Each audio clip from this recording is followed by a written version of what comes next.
Welcome to Stronger Than Reason. So, every few episodes, I like to circle back to what I consider to be meat and potatoes industrial.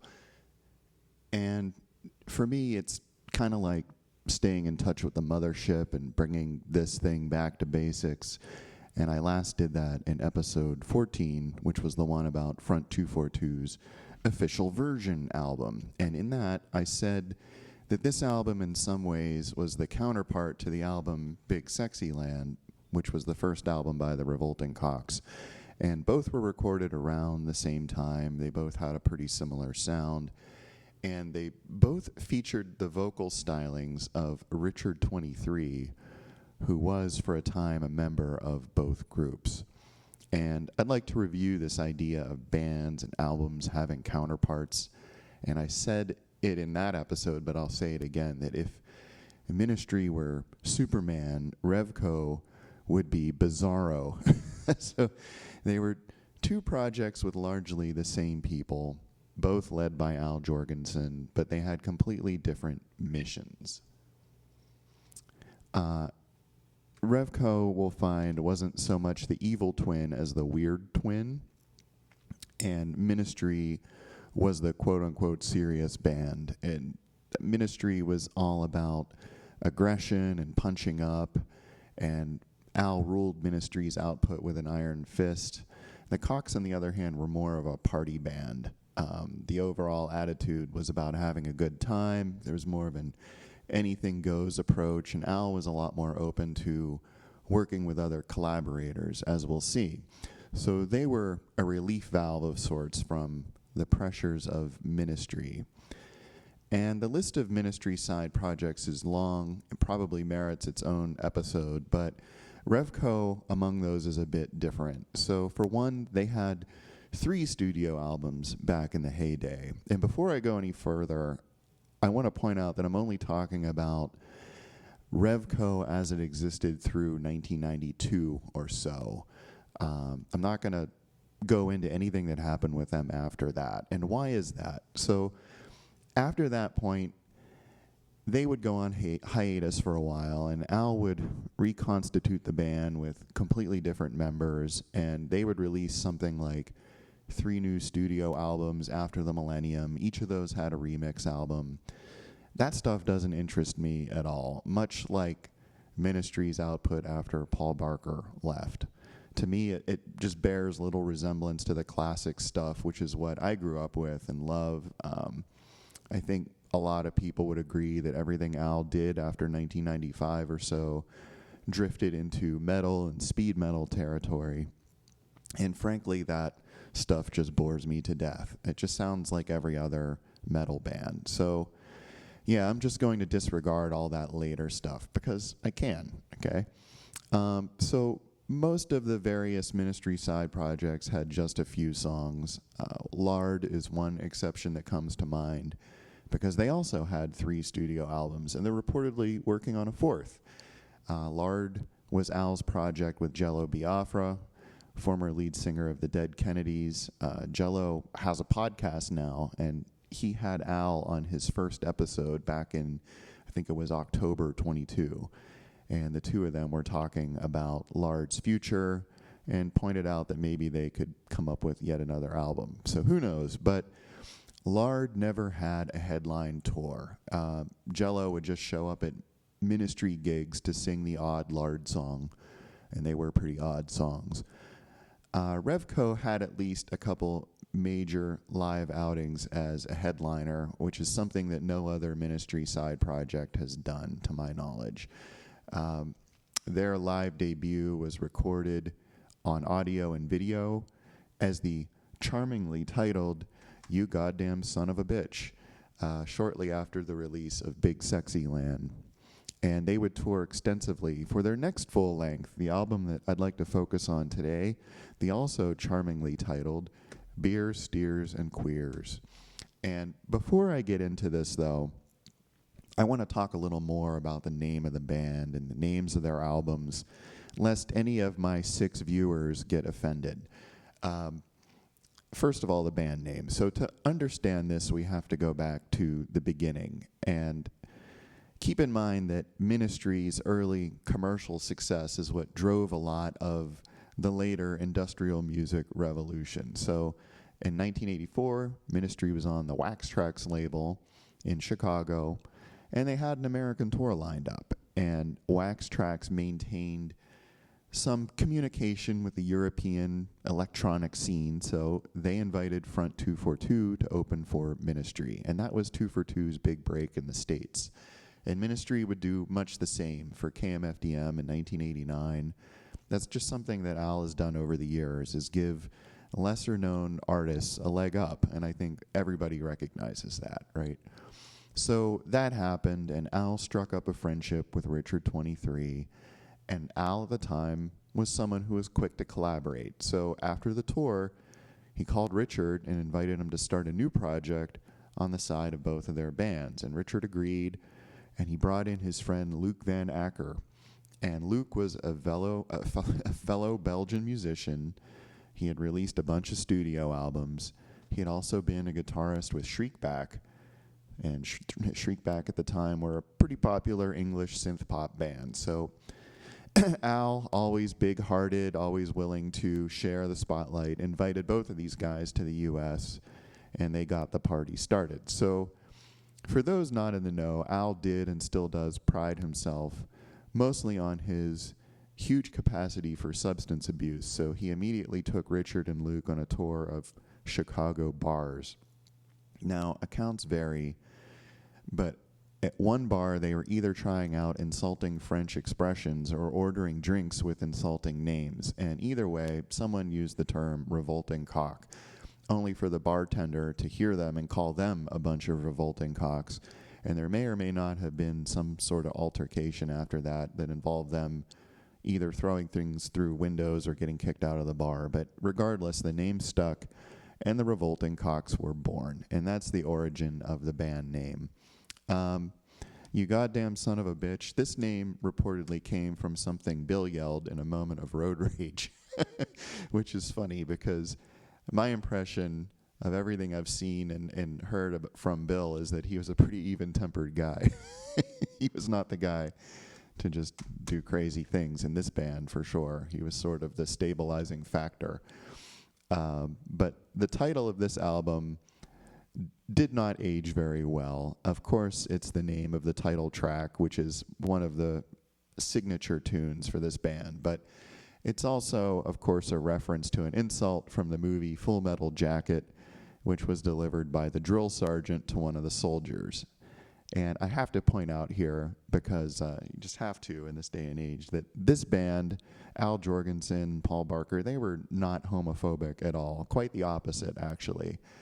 Wax Trax as a label was very LGBTQ friendly. Hell, they released albums by Divine, and if you don't know who she is, look her up.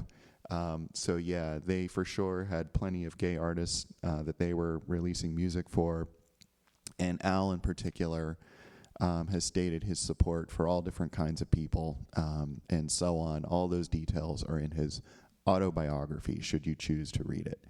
So yeah, maybe not the best title for an album, but let's face it, that would become something of a Cox trademark, this sort of self-defeating juvenile mentality. So prior to Beer, Steers, and Queers, what was going on with RevCo? So Wax Trax were delighted with this idea of Al starting a side project, and they jumped at the opportunity to promote the new band, declaring in their newsletter, "New Revolting Cocks 12-inch coming up," which was a horrible pun. However, it forced Al to start writing some material to satisfy this growing demand. And that, of course, was their first single, No Devotion, backed with Attack Ships on Fire, both of which would become signature tunes.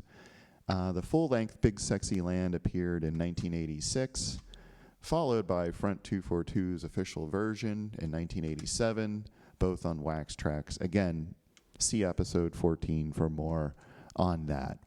And later that year, Richard would leave Revolting Cocks over some sort of financial dispute about their single, You Often Forget. So around this time, Al and Luke had the idea of presenting RevCo as a live act, But to do that, they had to recruit some new members. They didn't want to just stand on stage with a drum machine and the two of them. So Al at this point had already scavenged Paul Barker and Bill Rieflin from the Blackouts, who were a Seattle post-punk band.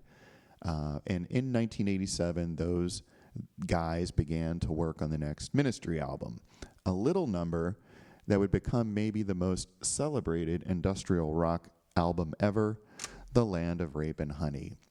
Speaking of controversial titles. But for now, Al brought Paul and Bill in to help fill out the Cocks live band. So the Cocks at this time were Al, Luke, Bill, and Paul, and that left room for another keyboardist/vocalist, and that role fell to Chris Connelly, Scottish singer formerly of the band Feeney Tribe.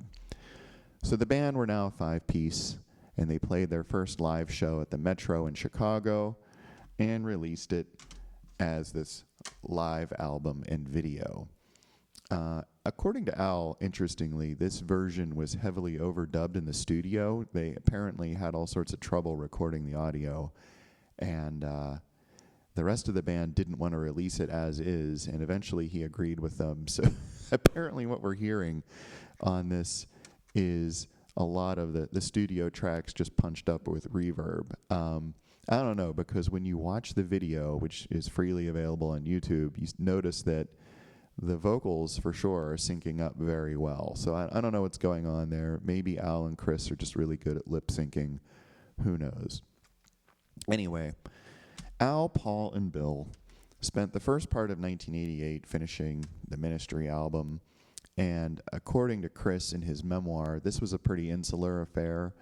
It was not at all the collaborama that RevCo would become. Al had a vision for this album that was born out of the work that he had done previously with Adrian Sherwood on Twitch. And he wanted to bring those tools and techniques to the next level. And of course, The Land of Rape and Honey came out in '88 to critical acclaim, which has held up now for 35 years and counting. And for sure, this is a record I'll speak about in a separate episode, a very important record. But for now, I'll just say that with this beast out of the way, the band was free to loosen up. So this period, 1988 to 1990, were probably Al and Paul's most productive. And if you recall, they were a production team. And as producers, they went by their alter egos, Hypo Luxa and Hermes Pan. And a lot of records around this time bore the Luxa Pan imprint. They were spending a lot of time in the studio working on new material, but there often wasn't a project in mind. Al would just record some music with whoever was there, Paul or whoever, and decide on a whim whether any given track would end up going to Ministry or the Cocks or something else. And this period spun off a lot of these side projects, among which were Acid Horse, 1,000 Homo DJs, PTP, Lead into Gold, Palehead, and Lard. Industrial rock was pretty hot at this time. You had, 9 Inch Nails' Pretty Hate Machine popularizing the genre. Front 242 and Skinny Puppy were popular.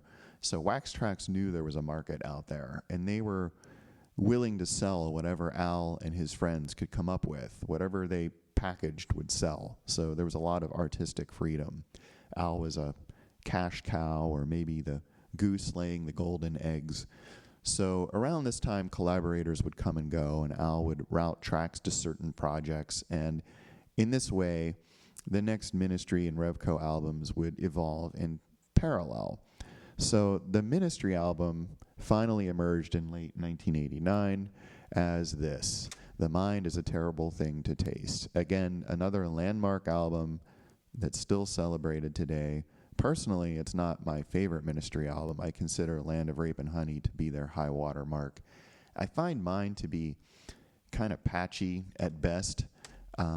There's definitely some filler on here, but regardless, it was still better than 95% of music at the time, and still one of the classic Ministry albums. And being second to Land of Rape and Honey is nothing to be ashamed of.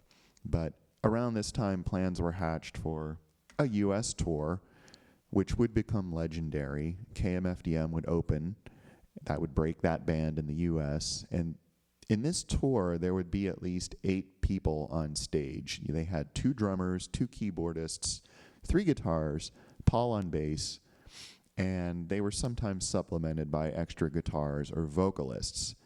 And this would be the first Ministry tour with the infamous chain link fence. And all of this would be recorded in epic fashion by the live album and video, which they aptly titled, In Case You Didn't Feel Like Showing Up. I have to think that anyone who has ever cared a whit for Ministry or the Revolting Cocks has most of that video memorized. But if not, I encourage you to turn me off and go watch it now, because it explains what the band was doing around this time better than I ever could. So after that tour, to kind of sum this bit up, a couple of important things happened. One, pretty much everybody on the tour, minus Al, decided to keep the party going with a new project, which they called Pigface. 2, Al decided to wrap up the Revolting Cocks album, and it eventually emerged in May 1990 as Beers, Steers, and Queers. So, I've talked a lot about counterparts. In episode 14, I said that RevCo's Big Sexy Land was the counterpart to 2 for 2's official version. In episode 15, I said that the KLF intended to record the Black Album as a counterpart to the White Room. And in episode 16, I said that Joy Division's Substance was the counterpart to New Order's Substance.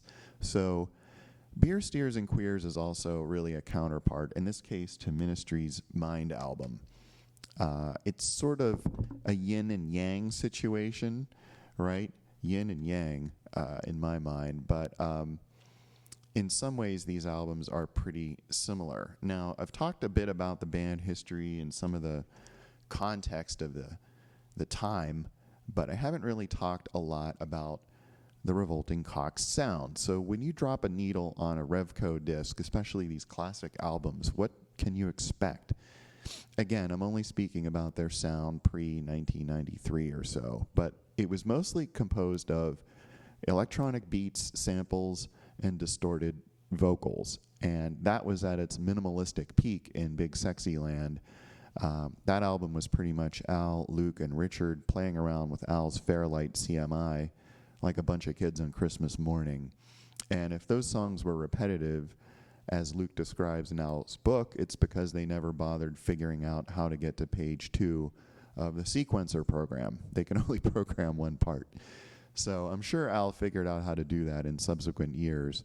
But Beers doesn't vary very much from that plan. So for the most part, the song arrangements here are still very simple. The songs are fairly repetitive. What this album added was more guitar riffing. So, Rape and Honey was the Ministry album that introduced metal guitar to industrial on songs like The Missing and Deity. But Mind took it to the next level with songs like Thieves and Burning Inside. Metal was in the air around the time, right? And it shows up on this album too. Sound-wise, it's still primarily simple-ish songs with big drums and bass, but Beers adds more samples and texture, so it's a little more sonically varied than Big Sexy Land, and it also has more vocalists, as we'll see. And it does this thing where it introduces the idea of RevCo covering other artists, okay? And we'll get more into that. So let's talk about the artwork. The artwork is pretty minimalistic, and according to Chris Connelly, it's a take on the movie poster for Caligula, which is drawing a pretty direct parallel to RevCo's lifestyle, which we'll talk about. I like the whole Roman coin motif. It's just kind of unfortunate they named the album what they did, because really the rednecky kind of title doesn't fit with the whole Roman theme. It doesn't really make any sense. But I think they were kind of going for that sort of cognitive dissonance also. There's not much in the way of liner notes here. So there's no lyrics. There's really just an ad for Wax Trax in there. They don't even really credit everyone who appeared on the album. They just credit the core band. But you have to admit that the RevCo logo is pretty awesome. I know Al and Ogre both have tattoos of it. They did make a picture disc for this too on vinyl, so the coin art fit that perfectly. And I know Paul Barker used the picture disc as a pick guard on one of his basses, making it into a really cool Beer, Steers, and Queers bass. And he posted a picture of that onto social media a few years ago, which is awesome. So let's talk track by track. This album really has 8 tracks, but the CD tacks on a bonus 9th track that we'll talk about, which is sort of a joke. But the first song on the first side is Beer, Steers, and Queers, the title track. This is a classic Cocks track, like it or not. But it really typifies their whole drunken redneck aspect. And they would expand on that in their next album, but it's not really something that much appeals to me. I mean, I get that the song is making fun of Texas, but maybe it's doing that affectionately. After all, Al would live down there for many years, and he would certainly enjoy the stereotypical Texas lifestyle. And I'm not suggesting that a song as incredibly stupid as this one has shades of meaning. Don't get me wrong. I mean, this song is as dumb as it looks. And what it is, for those who haven't heard, is it's essentially a rap written by Phil Owens, who at the time was the lead vocalist of a band called the Skatenags. And they were opening for RevCo at the time, so he was a friend of Al's. And this track is just a huge beat and some samples, no bass. They weren't really sure what to do with it until Phildo came up with this stupid rap that made fun of Texas, and that's him on the vocals, though he's not credited. And to get the full impact of this song, though, you have to watch the live versions from 1990 with Phildo wearing a luchador mask and the stage covered in strippers and blow-up dolls. So it's complete mayhem, and the band today, such as it is, really can't pull that off anymore. It's a bunch of old guys. But predictably, Al loved this rap, and it sort of became the impetus for the title track and really the theme of the album. But one thing I do like about this track is how it opens. So it's an answering machine recording between these two Southern women discussing the upcoming appearance of the Revolting Cocks. And it's clear that they have no idea that it's a band, and they assume it's some kind of strip show. I mean, their gigs kind of were strip shows, but not in the way these people might have thought. Anyway, you have to kind of try to imagine their surprise if they had actually gone to the show. But it's a funny way to open the record, and I have to wonder how Al got his hands on that recording. But yeah, this whole like redneck aesthetic thankfully doesn't carry over to the rest of the album. And it's pretty much limited to this song and the title. They did do a single for this song, which I don't have. It has a couple extended mixes, and it has, I think, a live version of Stainless Steel Providers and a live cover of Public Image by PIL, which is pretty good. The next song is Let's Get Physical.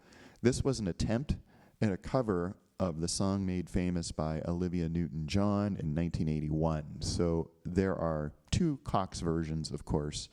One, which is not on this album, is a pretty straight cover of the original, except the music is completely different. And with Chris Connelly barking out the lyrics in drill instructor style, there are no little coy innuendos here. In fact, the song kind of takes on a completely psychopathic tone, which makes it great in its own way. I mean, it works very well as a Cocks track. That's exactly what they were going for, taking something innocent and playful and turning it into a lumbering axe murderer. So I did find the original on an alternative press collection, which I didn't grab for this video, but you might still be able to dig it up. Anyway, it's on YouTube otherwise, so definitely check that out. That's the version they play live. The other version is the one that's on this album. So at the last minute, Al caved into Olivia Newton-John's lawyers and decided to just completely rewrite the lyrics, making it a completely different song to hers, except in name, right? So the backing track is mostly the same as their first version, but Chris just redid the vocals. And in my opinion, it's not a terrible song, but it's not really related to Olivia Newton-John's in any way, and it's definitely not as good as their cover version. But regardless of which version, it's the same, more or less the same backing track, and I really like the drums on that tune. The drum pattern is really unusual, and I think it works great with the synths, and it just sounds great. It's a neat track from an instrumental standpoint. There was a single for this too, which only included 2 tracks, the album version and a track that was this bonus track on the CD, Let's Talk Physical, which I'll get to shortly. And I never bought the single because if you have this CD for the album, you already have everything on it. So the single was just another stupid money grab, really. The third track on here is In the Neck. This tune has a pretty unusual rhythm. It's composed of a lot of like mechanical sounding samples. It's one of their older tracks because it made a debut on their live album. And this version that they play on the album is sped up a little from the live version, thankfully, so it moves along a little faster. I don't know, I find this tune to be a bit repetitive. All the I'm a killing machine vocals get kind of boring, but it does have a cool chorus section. And anyway, this is another tune with Chris Connelly on vocals. I generally do like his tunes, but let's move on to the real star of side A, which is track 4, which is Get Down. And this tune is just a beast. It's essentially this 2-note throwdown that on CD lasts over 13 minutes, which is not the time listed here, but this is the time from the vinyl version, where they had to shorten it quite a bit to fit on the disc. When they played this song live, it could go over 20 minutes, depending on the band's mood. There are 3 things I love about this track. 1, the drums are just badass. 2, Al's guitar solo is badass, and it takes up like half the song. 3, the vocals are done by Ogre, who also isn't credited. And here, he delivers a performance that's not at all like Skinny Puppy, but it's still immediately recognizable as him, although he is somewhat buried in the mix. And I guess I also love the sample of Bruce Campbell from Evil Dead saying, "groovy." It's just such an absurd song and just ridiculous. But to me, this track sums up everything I love about RevCo. It might be one of my favorite songs of theirs. It just is a mindless groove. And listening to this, for me, is like meditation probably would be for someone else. I mean, it cleans out my brain like Tidy Bowl. This tune, like I said, was heavily edited for vinyl to fit on the disc. So definitely check out the CD version. It goes to strange new places. So on to side 2, we have Stainless Steel Providers. Let's see. It starts off with motorcycle noises, another classic Cocks track. They played this live all the time. It's another signature tune.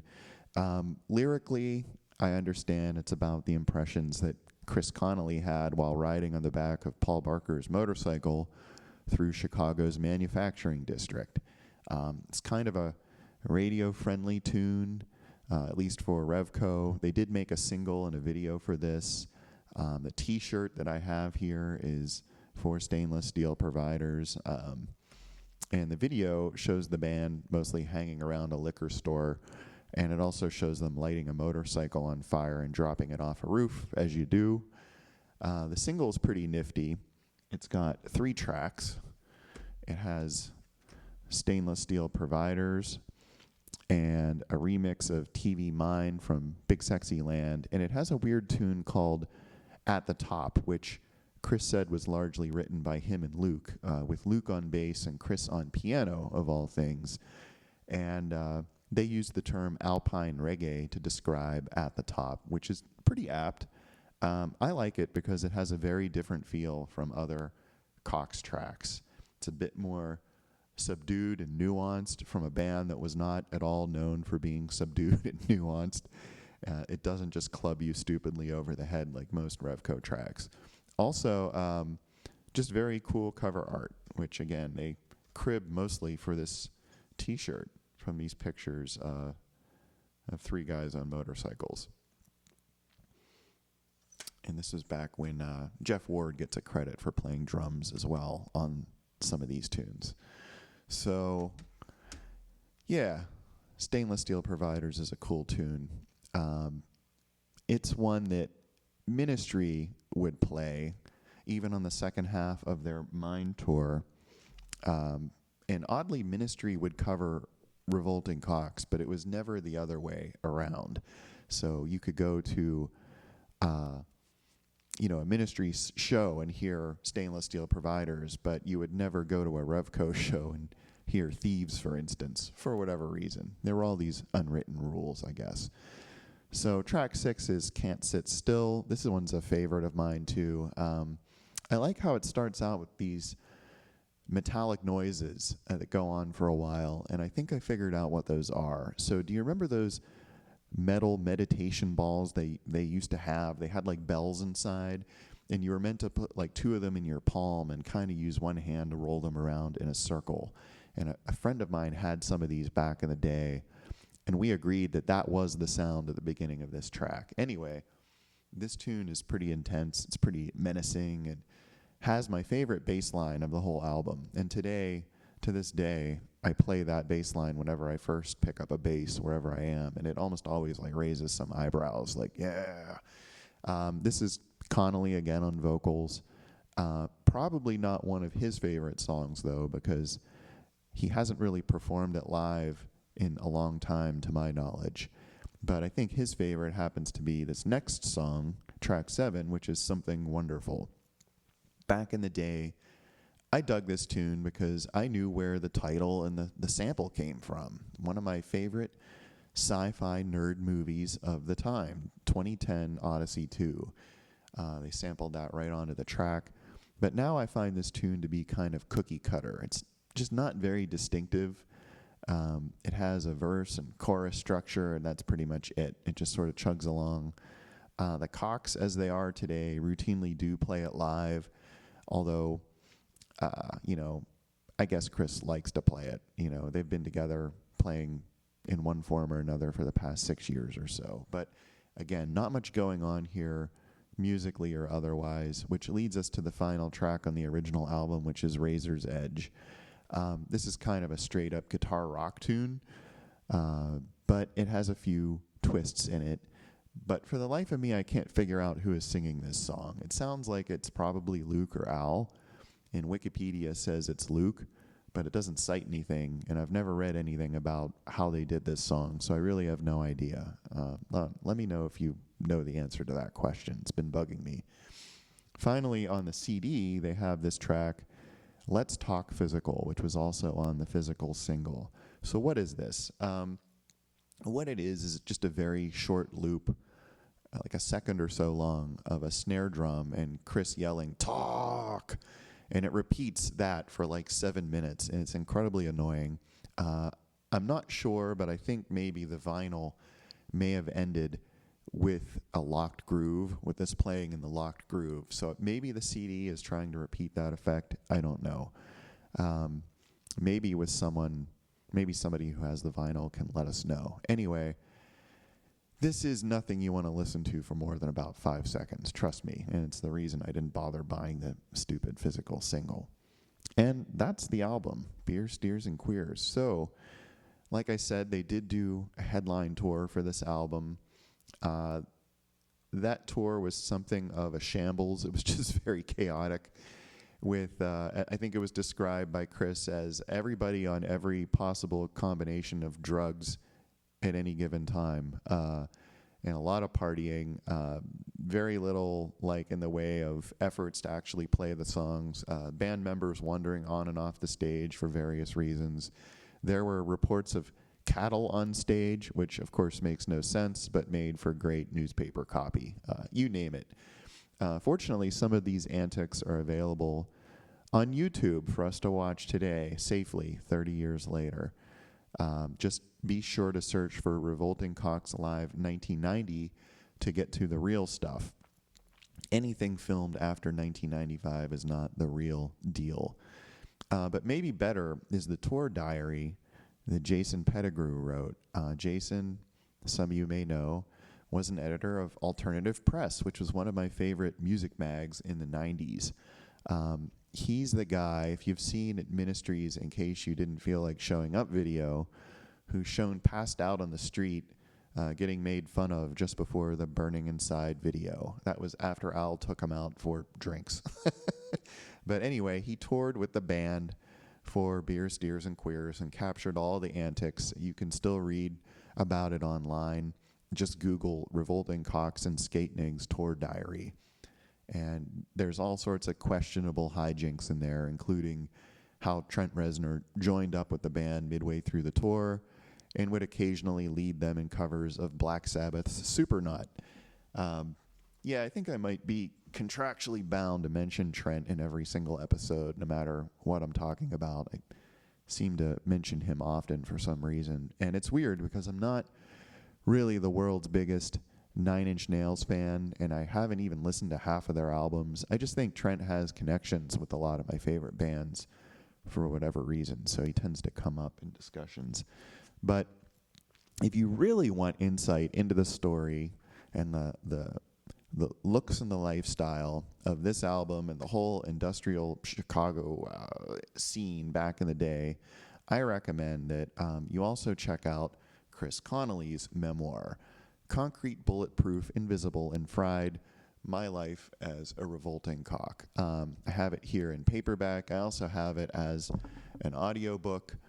I really like the audiobook because Chris reads it himself and does some pretty funny voices, and every now and then he'll just burst out laughing. It is really funny. I find the book humorous. And Chris, of course, is very self-deprecating. One of my favorite things about this period with Ministry and RevCo was just the big cast of characters. I mean, the Mind Tour to us fans was kind of like the Muppet Show, and everybody had their favorite character, right? There are all these different famous and semi-famous personalities on stage, and as fans, we focused on that. And all of these various Luxapan projects were different subsets of the same dozen folks or whatever, maybe with some guests, right? So Acid Horse was Al and Paul and Chris with Cabaret Voltaire, for instance, you know. So there was this collaboration and cross-pollination going on, and this book really delves into these folks, these personalities, and gives some insight into how the band was functioning behind the scenes for all these various projects. And everyone kind of gets portrayed as a caricature in a way. So Al in this is kind of this megalomaniacal drug addict, and Bill and Paul are very intelligent and restrained, and Mikey and Phil and Luke are party animals, and William Tucker's just a weirdo, and Richard 23 is very militant, and Chris really paints everybody in a bad, ridiculous light throughout the whole book, but including himself. Like I said, he's pretty self-deprecating and makes himself out to be the biggest fool of all. And also, to be fair, while he does a lot of making fun of Al in here, I think he also shows genuine affection for the guy, and certainly an appreciation for his talents as a leader and as the driving force behind his career and, you know, the careers of many others. They just wouldn't have gotten off the ground without all these things that Al was driving back in the day. But he also definitely shows how exasperating Al could be to be friends with or to just work with, especially the aspects of his just drug and substance habits and his general volatility and unreliability. The book also kind of sheds light into why they were doing all this in the first place. And in the end, it seems to me that they weren't doing it for the money, because no one really got rich. I mean, everyone says that, from what I've read, that any money Al made on music, all his success, he just reinvested it in his projects. You know, he bought more gear, or he bought more studio time, or bought a studio, and so on. So they weren't doing it for the money. They weren't really doing it for the fame, because no one but Al really got famous out of here. And I think, my personal feeling is, they were doing it mostly for the lifestyle, because they loved recording, they loved being on the road, they loved that cycle, they loved everything that involved, and maybe they also did it for the art of it, for leaving some kind of musical legacy, or maybe they just wanted something different for each of them. I don't know, but that's the impression I got. Frankly, it boils down to these guys just like to party on the road. So yeah, I recommend this book. It's a great read if you have any interest, and if you've listened this far in this podcast, you should read this book. Of course, I can't mention that without also mentioning that Al wrote a book. Okay, Ministry, The Lost Gospels According to Al Jourgensen. or, I should say that he had it ghost written here with John Wiederhorn. Chris clearly wrote his own book. Al did not, but Al's a storyteller. He's a good storyteller, and I'm sure his writer had to endure a week's worth of anecdotes to put this book together.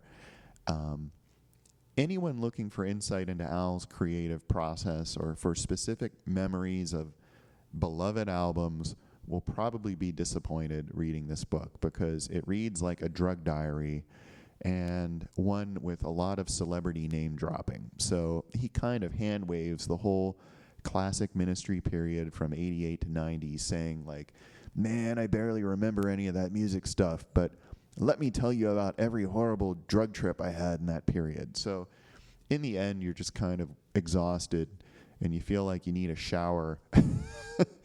And he also has very few good things to say about any of his former colleagues. And the book reads like a hit job on Barker and Connelly in particular. But more on that in a moment. But let's go back to Beer, Steers, and Queers. Why do I love this album? I love it for its overall sound. The songs are just deceptively simple. They're beats, bass, and vocals for the most part. And the production on this is actually really amazing. It just sounds great. It's really hard-hitting. These songs sound fantastic, blasting out of a good sound system. It's an excellent album to drive to. The album is a peak of sorts, I think, for RevCo. It's their high water mark, in my opinion. I don't think they'd ever again be this good. Also, there just isn't a lot of music that even sounds like this anymore. I mean, music with an emphasis on aggressive drums or a groove, aggressive dance music. Who's making that anymore? I mean, maybe a lot of people are, and I'm just really out of it. It seems like such a simple winning formula: drums, bass, and metal riffs. I mean, it's kind of like electronic punk rock. It's just so simple. And anyone can do it now with a home computer or even your stinking phone. So, I don't know. If anyone knows of modern bands that sound kind of like this, please let me know, because I, for one, need more of this sound in my life. So where are they now? I have to say RevCo took a pretty strange course after this album. They would release one more studio album in 1992, which was the equally terribly named Linger Fickin' Good and Other Barnyard Oddities. I don't even have a copy of that record, but it was the last album with the original lineup, and it did have some decent tracks on it, including a cover of Do You Think I'm Sexy by Rod Stewart. But it also had some really horrible filler on it, largely, as I understand it, due to Al and his drug habits, which by this time had grown all-consuming, to the point where he ended up canceling the planned tour, and that just kind of quietly killed the Cocks for many years. And I understand he would resurrect them in the 2000s with a completely different group of people. Like I said, they'd go on to release other albums and tour, but they, in my mind, had no connection with the earlier band. And sometimes Al wouldn't even go on the road. So in fact, it was RevCo in name only. And this goes back to the discussion of band identity that I got into in the Love and Rockets episode. Could RevCo of 2006 even be the same band without any of the original members? I didn't think so. And I wasn't interested in any of the crap that this other group was doing, although Al did get famous friends to contribute, like Billy Gibbons and Rick Nielsen. But in 2011, some of the original members reunited under the name The Cocks to play the Wax Trax Retrospectacle in Chicago. And this was Paul and Chris and Luke with Richard 23 and some friends. And they would go on to tour as The Cocks on and off ever since. I saw them in 2016 at a really small bar in a nearby town, and there were no strippers or luchador masks or blow-up dolls, but the show was great. The way they organized it was interesting. They had Richard and Luke sing all of Big Sexy Land, and then there was this brief intermission, and then Chris came out to sing the tunes from Beer, Steers, and Queers and Linger Fickin' Good. And it was especially funny to me because Chris, of course, has his own long, distinguished solo career, making some pretty extraordinary music that has nothing to do really with industrial or even electronic, really. He's kind of his own thing.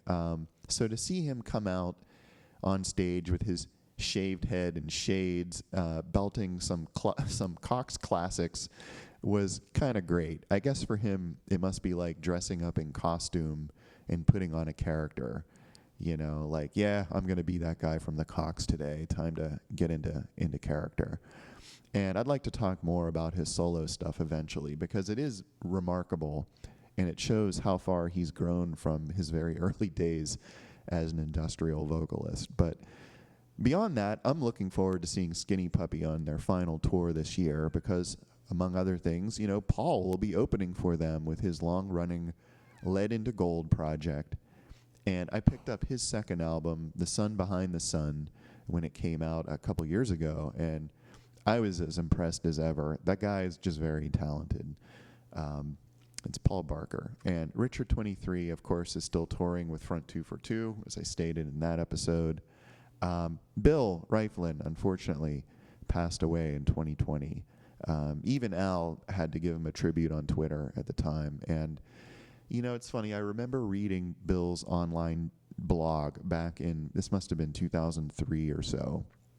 And at the time, he was running a record label called First World Music, and he kind of had a personal blog out there. And it was really interesting for me to read that. I never really had any insight into things from his perspective before. And for sure, that blog confirmed that he had a very deep love for music. And of course, he had a lot of further success in his career later in life. He played drums with REM for many years after Bill Berry quit. He also made a name for himself as a collaborator with King Crimson, Swans, KMFDM, and many other bands. The guy was immensely talented by all accounts. He was very even-tempered and just a well-loved guy. And I'd have loved to read Bill's take on those early years of him and what he thought of the whole Jourgensen storm. But alas, we won't have that now. But maybe Paul will write something someday. I think so far he's been content to say that he and Al just didn't see things eye to eye. Leave it at that. Though here's a ray of hope. In recent years, after all the books came out and everybody accused everybody else, Al did finally reconcile with Paul and Chris. And Chris appeared on stage with Ministry to sing So What, just like it was 1990 again. And later, Al posted a picture to Twitter showing him and Paul together. So that was great to see. And, you know, I think since then, I and probably others have been hoping for some sort of reunion project to come about. But so far, that hasn't happened. But maybe it's nice that at least, you know, people can be amicable and sort of bury the hatchet and grow up and move on in a good way. So anyway, there you have it, kids. Maybe my longest episode ever, but a record that, despite its stupid title, is still very close to my heart. The album Beers, Steers, and Queers by the Revolting Cocks. Hopefully I've given you some insight into why I think this album is special. And if you enjoyed this, stick around. I've got plenty more 80s and 90s albums to consider. This show is Stronger Than Reason, and we're available on YouTube and as a podcast where you do that podcast thing. And if you like what you heard, please do what they say, like and subscribe. It helps other people figure out that we exist. And I'll remind you, I'm just one dude, an old dude with an opinion, and I encourage you to leave yours as a comment. And if you made it this far, I thank you for listening. And until next time, stay strong.